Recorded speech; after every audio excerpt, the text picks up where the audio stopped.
Hi there, my name is Ira Edwards. I'm a technical service representative for Rossignol Skis, and I work up in Alaska, and I also help run the racing program for the company. We're looking today, we got our new skate ski, the WCS, World Cup Series, and some of the advantages of this year is that it's a lot lighter weight than what we've done in the past. We've taken the window, you can see the carbon fiber on the inside, but it's a full carbon fiber deck that we've allowed to, I guess, keep the ski floating really smoothly but still have the torsion and rigidity. And what we've done is we've concentrated the weight in the center of the ski and removed weight from the tips and tails to reduce the swing weight and make it a very easy ski to ski on. The Rossignol skis in general are the most stable on the market, so our idea is that you spend a lot less energy standing upright and more energy going down the trail. So that's our new hot ski this year, designed for softer snow and still has a good spring underfoot for sprinting and other types of ski techniques. The next ski we've had for a couple of years. We kind of go along with our speed techniques here. You have NIS1 and NIS2. Speed 1, Speed 2. It's how hard are you working that ski. You can go really slow on a fast conditions day, or you can go really fast on a slow conditions day. The ski is how fast you're going to go, how much energy are you putting into it. So our S1 is mostly designed for sprinting, high energy skiing. The camber is going to be very similar to our S2, our more universal ski. But the idea here is that when you push 120% of your body weight when you're slamming and trying to get around those gates really quick in a sprint course, you want a ski that has the energy to provide some feedback to that. The S2 is our universal ski. It's kind of the ski for everything else. It's our most successful ski on the World Cup. Our NIS ski I mentioned earlier has got a lot of success in the World Cup last year, but this is our mainline ski. It's got a little softer tip and tail, identical dimensions to the S1. It's just a lot smoother ski, and for the master skier, the junior skier, it's a better ski to train on. It's going to provide a lot smoother ride, a lot nicer feel. It's not going to wear you out as much. So it depends on the market here, but it's definitely a nice ski to ski on. Also here we have our women's Exium ski. So the Exium Women is the same as the Exium Unisex S2. So it's the women's S2. It's got prettier graphics for the girls, but it is identical to the unisex ski. The only difference is the graphic. It's not a toned down second line version, it is the same World Cup ski.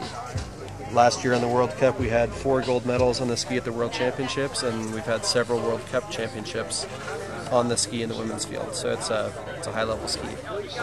It also has the advantage, we don't have it here, we also make the smallest World Cup racing ski on the market. We have the ski in a 168 centimeter model, so we are the only company that's able to fit the smaller women and the smaller kids. But there's a lot of women out there that are 100 pounds, 5 foot nothing, and they got to have a high level ski to ski on as well. Let's move over to our classic skis here in a bit. Now for our classic skis, we have a little different philosophy on this. It's based on camber height. We have the C1 is for powder snow, it has a little bit lower camber. C2 is for more universal snow, Clister, has a little bit of a higher camber so you can put a thicker layer of wax on. The ski flex between the two models is identical, it's only how high the camber rests when you're sitting on the skis.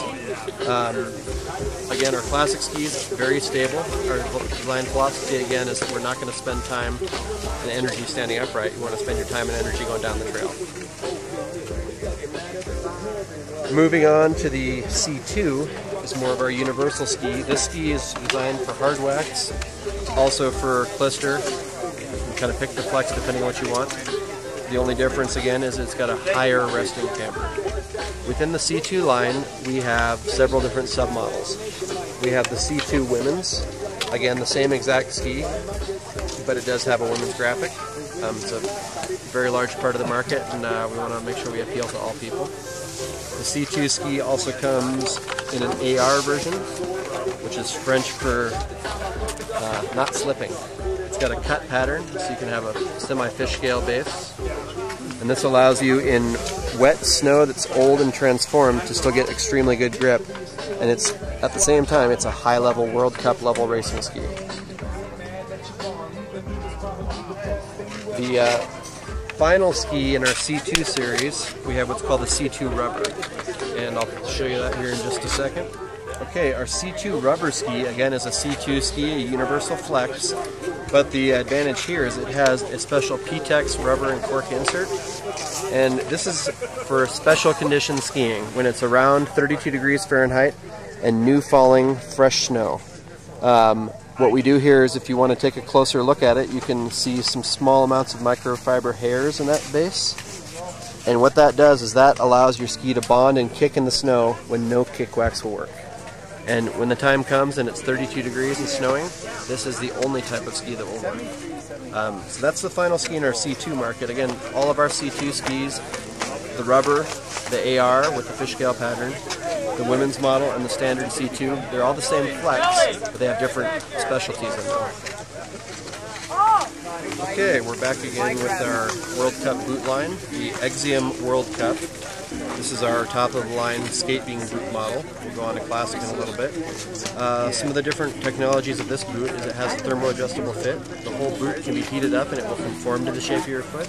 It's not an orthotic mold, but it's more that it breaks into the shape of your foot and give you better comfort and fit from day one, better blood flow, better circulation, and therefore better warmth.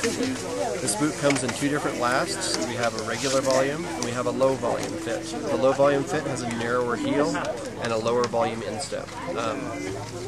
We also have the women's Exium World Cup skate boot.